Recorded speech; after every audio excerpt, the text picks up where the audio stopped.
Hello नमस्ते अस्सलाम वालेकुम सत श्री अकाल या अली मदद क्या हाल है guys. I hope you guys are doing well. तो finally last episode of Mukhtar Nama series, ये आखिरी एपिसोड है इस सफ़र का, हमारे इस ब्यूटीफुल सफ़र का। ये जो सफ़र रहा ये बहुत ब्यूटीफुल रहा, बहुत बेहतरीन रहा। इस सफ़र के अंदर में खुशियाँ भी थी, दुख भी था, तकलीफ़ें, मज़े, कॉमेडी, हर एक चीज़ था इस सफ़र के अंदर में। Everything is like blend of everything, हर एक चीज़ था इस ब्यूटीफुल सफ़र के अंदर में। और ये जो चैनल है ना, इंडियन वॉर रिएक्शन, ये सिर्फ एक चैनल नहीं है, ये एक मीडियम है, ये एक ज़रिया है।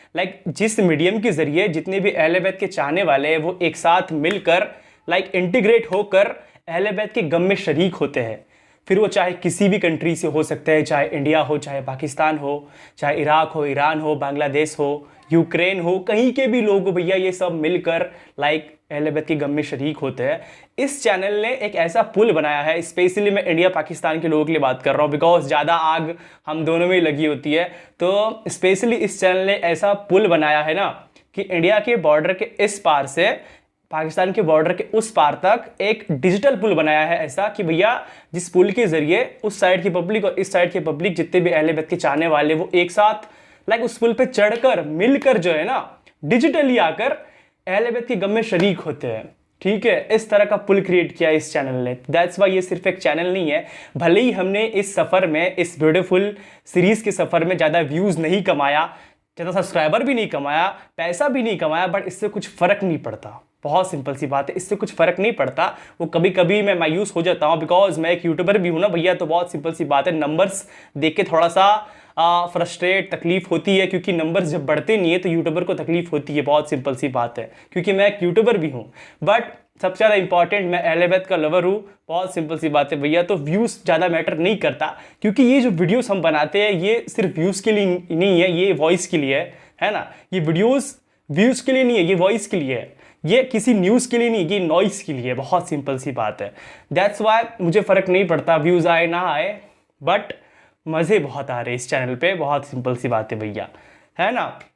तो यस, लास्ट एपिसोड है ये मुख्तार नामा का, एक आखिरी सफ़र का, इस सफ़र का एक आखिरी एपिसोड कह सकते हैं। वी ऑल नो कि भैया इस एपिसोड के अंदर में हस्ते मुख्तार की शहादत होने वाली है। बट मुझे जो है ना ये देखना है कि कौन लोग थे जिन्होंने हस्ते मुख्तार का साथ छोड़ दिया, कितने लोग साथ रहे, ये मुझे देखना, ये मुझे नहीं पता। बाकी हस्ते मुख्तार की शहादत होगी ये तो सबको पता है भैया, बिकॉज हिस्ट्री में ये सब लिखा हुआ है पहले से। तो या without any wasting time start करेंगे रिएक्शन वीडियो को। So let's go and check this out. Episode 40 का पार्ट 1, लेट्स गो।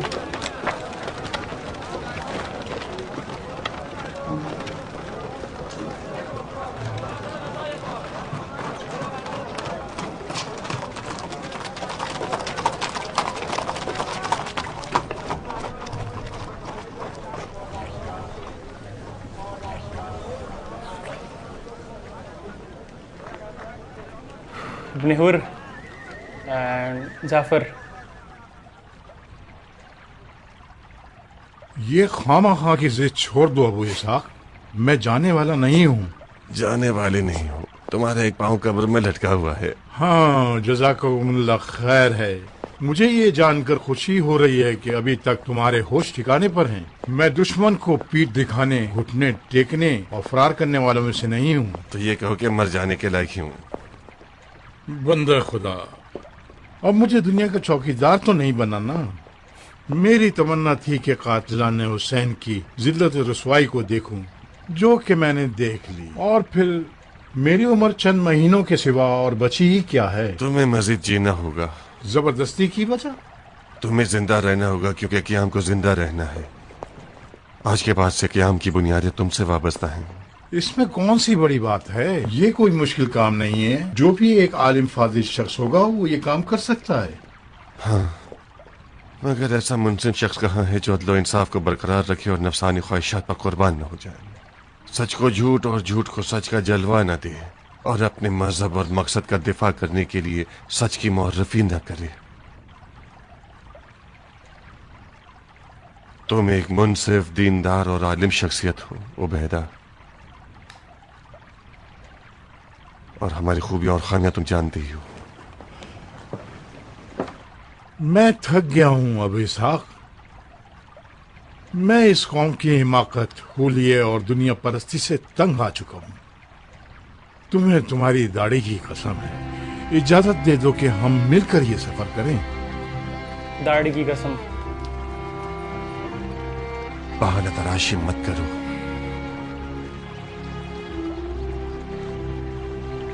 मेरे बाद आने वाले लोगों की सरनोश अब तुम्हारे हाथों रकम होगी। तुम्हें रुकना होगा और मुख्तार और उसके क़याम को जैसा कि वो था दुनिया को बताना होगा। ओह,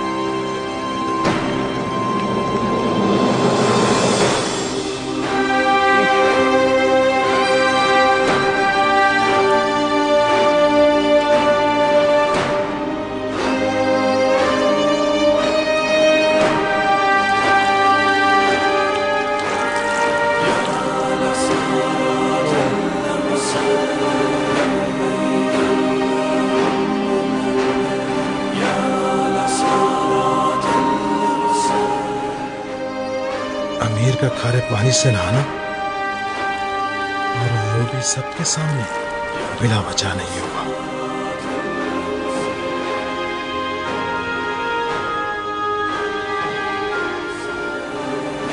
कहाँ जा रहे हो अब्दुल रहमान? मैं अपने कायद की पैरवी करते हुए उसने शहादत करना चाहता हूँ।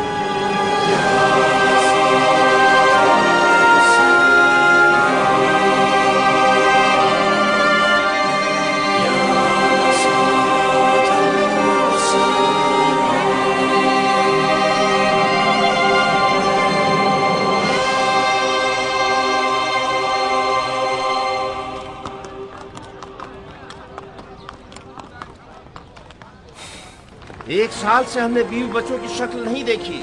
जिहाद करने से सवाब और माल गनीमत मिलता है।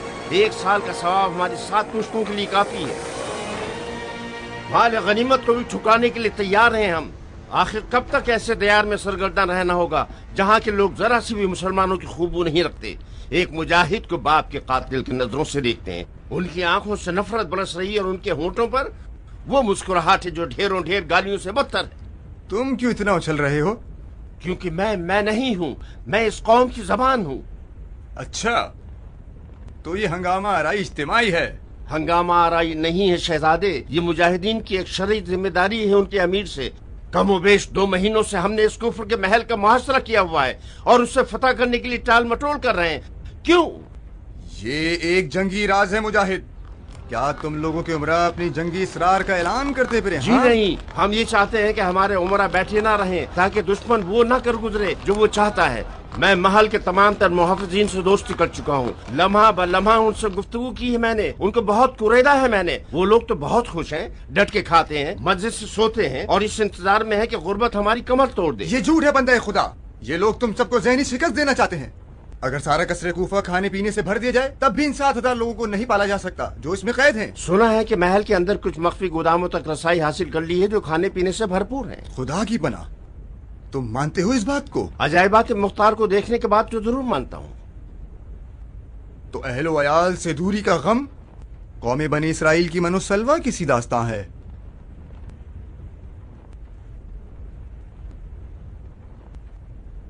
तो हजरत इबलीस हमें बहका रहे हैं ताकि मुख्तार के मौज़ात को मान जाएं। बाकी सब बातें बहाना है। अमीर, ये बेदीन और कज़्ज़ाब मुख्तार इस तवील मुहासरे के जरिए हमें थका देना चाहता है। अगर वो हार मारने वाला होता तो अपनी नामूस को दुश्मन की तलवार की जद पे न छोड़ता। हो गया, जा। शाबाश मुजाहिद, शाबाश। मैं भी एक मिले जुले नतीजे को पहुंचा हूं। ऐसा लगता है कि मुख्तार की गिरा हाथ से खुलने वाली नहीं है, उसे दांतों से खोलना होगा। माफी चाहता हूं अमीर, मेरा मकसद सच्चाई का कोई जवाब नहीं होता मुसलमान। हमने शरीयत मुकद्दस के हुक्म के मुताबिक इस मुल्हिद को एक तवील मोहलत दे दी ताकि इजहार अफसोस कर ले। मुल्हिद को अफसोस नहीं हुआ, उसने तौबा की, ना घुटने टेके, और यूं हमारे सब्र की जिम्मेदारी तमाम हुई। खुदा ने चाहा तो कल मगरिब से पहले पहले मुख्तार के मौजूजात और उसके नाकाबिले शिकस्त होने के अफसानों को झूठा साबित कर दूंगा। इब्ने हुर, मैं हाजिर हूं अमीर। मंजदीक से महल के खोलते हुए पानी के मटकों को तोड़ दो ताकि महल के दरवाजे पर हमला करने का रास्ता खुल जाए। जी अमीर। मंजनीक से हमला करा जाएगा।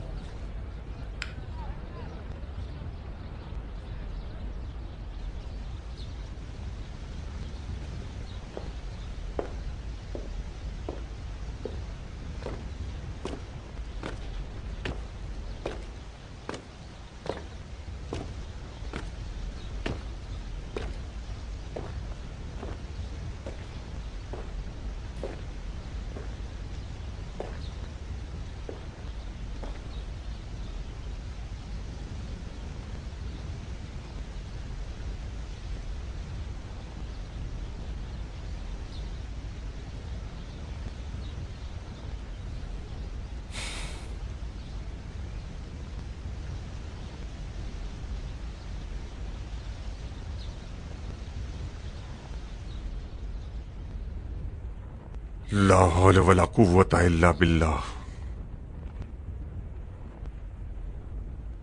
ये दुनिया अपने तमाम तर फैलाव के बावजूद एक दिन मिट जाएगी, और चांद सूरज सितारे अपनी तमाम तर रोशनी के बावजूद खत्म हो जाएंगे। ये पहाड़ अपने तमाम तर गुरूर और बुलंदी के बावजूद एक दिन रेजा रेजा हो जाएंगे, और समंदरों का नीलापन खत्म होकर सारा पानी उबल जाएगा, और जंगलात का हरा रंग सुर्खी में बदल जाएगा, बिल्कुल पिघले हुए लोहे की तरह।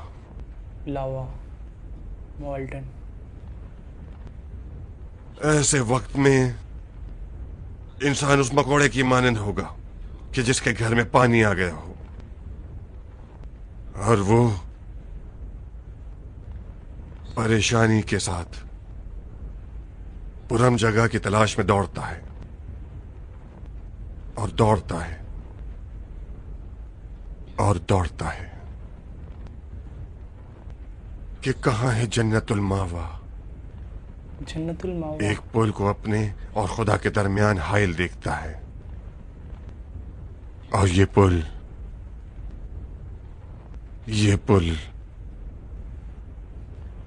कभी चौड़ा होता है और कभी बारीक, कभी फैला हुआ और कभी पेचुखम वाला, कभी तेज धार वाला, लड़खड़ा देने वाला। इस दुनिया में अमाल ही उसकी कैफियत और नौयत का तयन करते हैं। जालिम हाकिमों के लिए बाल की तरह बारीक होता है, और कदम लड़खड़ा देने वाला, लड़खड़ा देने वाला। उस रोज हमारे तमाम आज़ा जवारे हमारे अदलो इंसाफ या फिर नाइंसाफी की गवाही देंगे, और कोई भी अमल नाइंसाफी से ज्यादा हौलनाक नहीं है।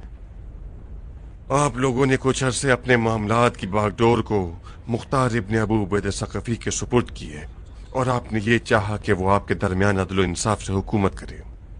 जहां तक मुझसे हो सका मैंने आपके हक के लिए तगदो की और अदलो इंसाफ की राह की आफतों से लड़ता रहा।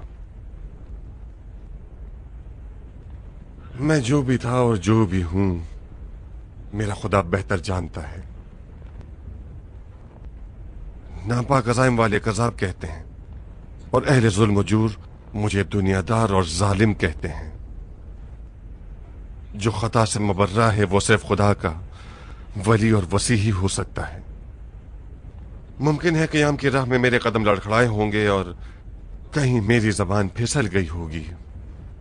शायद कानों ने न सुना हो या आंखों ने नजरअंदाज कर दिया हो। खुदा से इल्तमास है कि वो मुझे बख्श दे, और खुदा अरहम अर्राहिमीन है। आज मैं धोखे के खिलाफ लड़ने जा रहा हूं, जो दिन के लिए सबसे बुरी आफत है। धोखा परहेजगारी और दियानत के लिबास में मैदान में आता है। धोखा वो दो रुखी तस्वीर है कि जिसके एक जानिब खुदा का नाम और दूसरी जानिब इब्लीस का नक्श बना हुआ होता है। अवाम खुदा वाले हिस्से को देखती है और अहले मार्फत इब्लीस वाले हिस्से को। और क्या क्या जख्म दिल खाए हैं मौला अली ने इस सर बसजूद और आयत पढ़ने वाली कौम और बज़ाहिर दीनदार कौम के हाथों। या अय्युहल्लज़ीना आमनू आमिनू।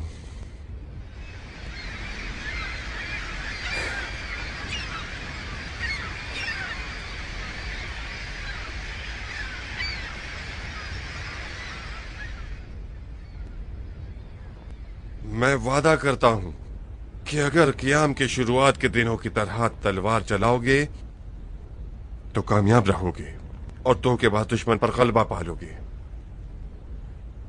आप लोगों के दरमियान मुमकिन है ऐसे अफराद भी होंगे जो घुटने टेकने का इरादा रखते होंगे।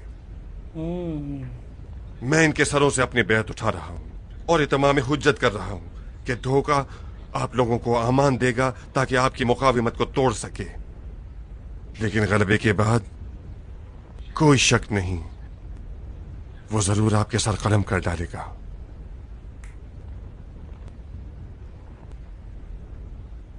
वम्मा बिनेमते रब्बे का फहदिस।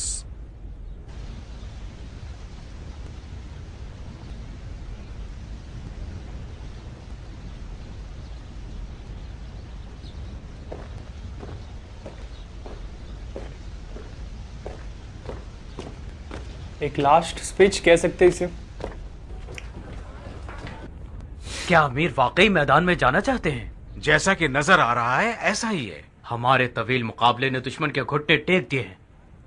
मुझे पक्की खबरें मौसूल हुई हैं कि कूफे के लोग जुबैरियों की फौज की मौजूदगी से तंग आ चुके हैं। अगर ऐसा ही चलता रहा तो दुश्मन मजबूरन हिसार खत्म करके पीछे हट जाएगा। क्या तुम्हें यकीन है? वही इसी बात का तो एहतिमाल है। जुबैरी लश्कर के सिपाही कूफे में अजनबी हैं। उन्हें घर बार बीवी बच्चों की भी तो याद आती है ना, और फिर खाने पीने का इंतजाम भी उनके लिए एक दुश्वार काम है। यूं समझो कि हमने दुश्मन की खाल उतार दी है, बस जरा सा काम रह गया है। अब उसे जाने देना ठीक नहीं। अमीर से बात कर लो, शायद तुम अपने दलाइल से उन्हें कायल कर सको। अमीर मेरी निस्बत तुम्हारी बात ज्यादा सुनते हैं। मुझे माफ करो इस्माइल, मुख्तार जहाद के मामलात में मुझसे ज्यादा आलिम फाजिल है। मेरा फरीजा उसकी इक्तिदा करना है। तलवारों और नेजों के दरिया में छलांग लगाना कोई जिहाद नहीं, खुदकुशी है। अरे क्यों पलट ये गया? उस शख्स का अकीदा है कि जिसका दावा है कि उसके पेशवा हुसैन इब्न अली हैं। तुमसे बईद है कि एक उम्र जिहाद करने के बाद जुबैरियों की इसी मंतक में बात करो। इस्माइल यार, ये ऐसा नहीं होना चाहिए इस टाइम पे। बस रुक जाओ। अमीर, अगर फासला ज्यादा हो जाए तो गोले की शिद्दत कम हो जाएगी। करीब हो तब भी तुम्हारा गोला सही वार नहीं कर सकेगा। दरवाजे के ऊपर खोलते हुए पानी के मटके देख रहे हो? उन मटकों को मारना है।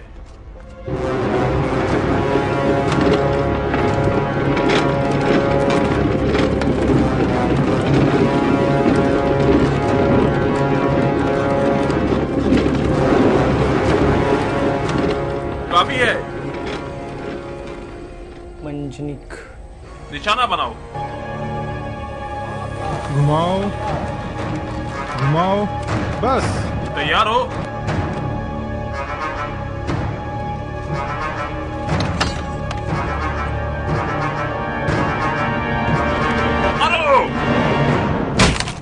ओ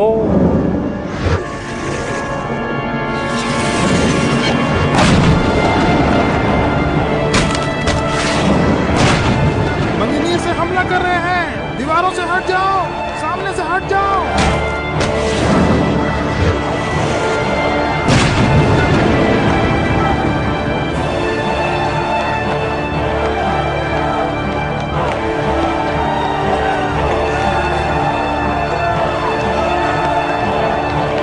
ये सारे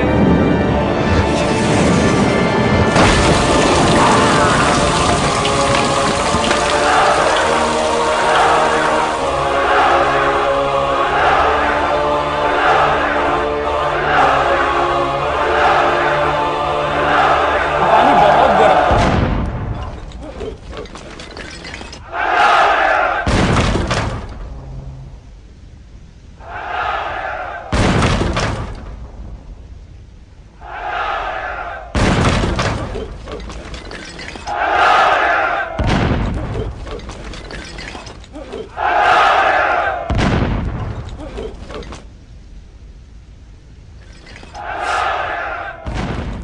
दरवाजा खोलो।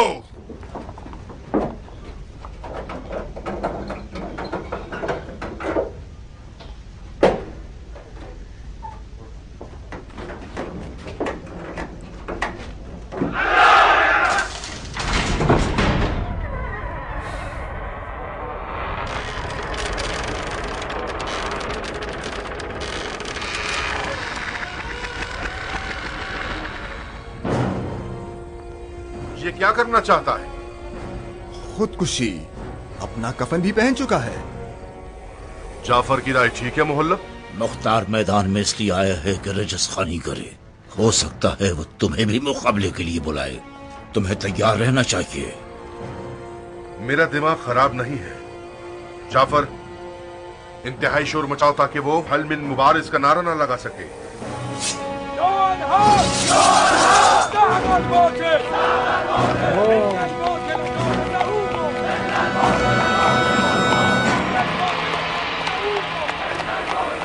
ये लोग जानबूझकर ये आयत पढ़ रहे हैं ताकि आप कोई बात ना कर सके। खुदा का शुक्र है कि मैंने धोखे को पहचानने में गलती नहीं की।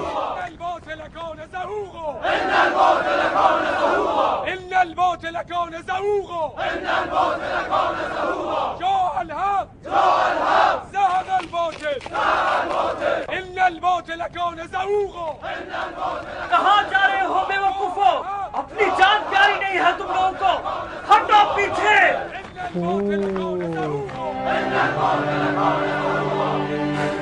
इस्माइल पलट गया। इस्माइल ये सब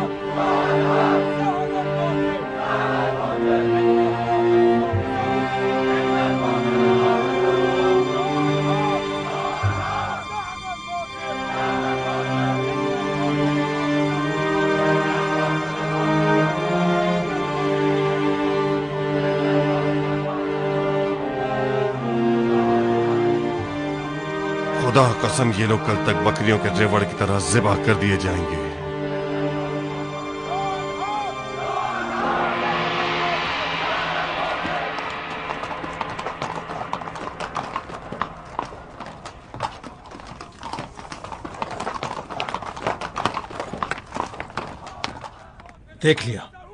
देख लिया ना, अमीर की पेशन गोई ठीक थी। जो भी मर्दाना वार मरने की इज्जत को इन जलीलों के रहमो करम पर जिन्हें पे तरजीह देता है वो रुक जाए। मुख्तार की वसीयत को मत भूलना। अनकरीब तुम लोग पछताओगे कि अपने अमीर की बात को क्यों नहीं मानी और एक झूठे वादे पर सर तस्लीम खम कर दिया। मैंने मुख्तार से सुना है कल एक बड़े कत्लेआम में तुम सबकी गर्दनें उड़ा दी जाएंगी। साहिब, बकरी ये लोग इंसान हैं, भेड़ बकरियां नहीं। अगर मुसब 7,000 असीरों के सर कलम करना चाहे तो उनके खून के सैलाब में डूब जाएगा। तो तुमने धोखे को पहचाना ही नहीं है इस्माइल। धोखे को पहचानता हूं मैं साहिब। मगर मुझे एतराफ़ है कि मैंने मुख्तार को नहीं पहचाना।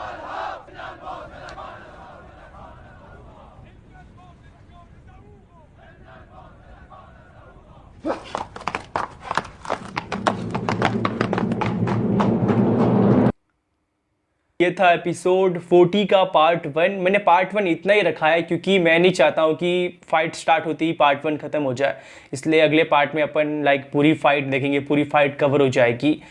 तो भैया एंडिंग टाइम पे इस्माइल पलट गया। इस्माइल के साथ साथ जितने भी हज़रत मुख्तार के फ़ौज के लोग थे जो महल के अंदर थे वो सब के सब रुक चुके हैं, कोई भी लड़ने के लिए नहीं जा रहा है। बहुत मेन टाइम पे इस्माइल पलट गया। इस्माइल कहता है कि जो सामने वाली फ़ौज है, ज़ुबैर की फ़ौज, ये बस कुछ ही देर यहाँ पे रहेगी, अभी ये वापस अपने मक्के लौट जाएगी, बिकॉज इनके पास अभी खाने के लिए कुछ भी नहीं है। लिटरली ये हार से गए हैं, खाल इनकी उधेड़ से गई है, इसलिए ये अब ज़्यादा देर टिकने वाले नहीं है। बिकॉज इनके कारण कूफे के जो लोग हैं, जो कूफे में बस्ती में रहते हैं, वो सब परेशान हो चुके हैं, उनको खाना नहीं मिल रहा प्रॉपर। करीबन 1 साल से मेरे ख्याल से ज़ुबैरी फ़ौज वहाँ पर कब्जा किए हुए कूफे के अंदर में हज़रत मुख्तार को हराने के लिए। तो उनका कहना है, इस्माइल का कहना है कि ज़्यादा देर ये टिकने वाले नहीं है, बस कुछ ही पल की कुछ ही देर का टाइम है, ये चल जाएंगे एंड उसके बाद हम जो है फिर से दोबारा से जिस तरह से हम रहते हैं कुफे में उस तरह से रह सकते हैं, कुछ ही देर बस।